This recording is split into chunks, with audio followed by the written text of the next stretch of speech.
بسم اللہ الرحمن الرحیم۔ حضرت ابو ہریرہ رضی اللہ تعالی عنہ سے روایت ہے کہ رسول اللہ صلی اللہ علیہ وسلم نے ارشاد فرمایا، سفید بال نہ اکھیڑو کیونکہ وہ قیامت کے دن نور ہوگا، اور جس شخص کے بال اسلام میں سفید ہو گئے اس کے لیے اس کے عوض ایک نیکی لکھی جائے گی، ایک گناہ مٹایا جائے گا اور ایک درجہ بلند ہوگا۔ یحییٰ بن سعید سے روایت ہے کہ انہوں نے حضرت سعید بن مسیب کو یہ فرماتے ہوئے سنا کہ حضرت ابراہیم علیہ السلام جو رحمان اللہ پاک کے دوست تھے، سب سے پہلے انسان ہیں جنہوں نے اپنی مونچھیں کتریں، اور وہ سب سے پہلے انسان ہیں جنہوں نے بڑھاپا یعنی سفید بال دیکھا۔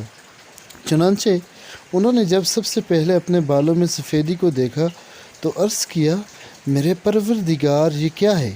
پروردگار کا جواب آیا کہ ابراہیم علیہ السلام یہ وقار ہے، یعنی یہ اس بڑھاپے کی علامت ہے جو علم و دانش میں اضافے کا باعث اور عزت و وقار کا ذریعہ ہے، اور اس کی وجہ سے لہو و لعب کی مشغولیت اور گناہوں کے ارتکاب سے باز رہتا ہے۔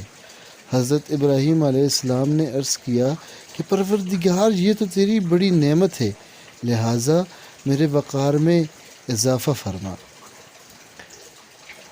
لباس کا بیان۔ حدیث 415۔ رسول اللہ صلی اللہ علیہ وسلم نے فرمایا، جو شخص اسلام کی حالت میں یعنی ایمان کی حالت میں بڑھاپے کو پہنچا تو یہ بڑھاپا اس کے لیے قیامت کے دن نور ہوگا۔ ایک شخص نے عرض کیا کہ چند لوگ ان سفید بالوں کو اکھاڑ دیتے ہیں۔ آپ صلی اللہ علیہ وسلم نے فرمایا، جس کا دل چاہتا ہے اپنے نور کو اکھاڑ دے۔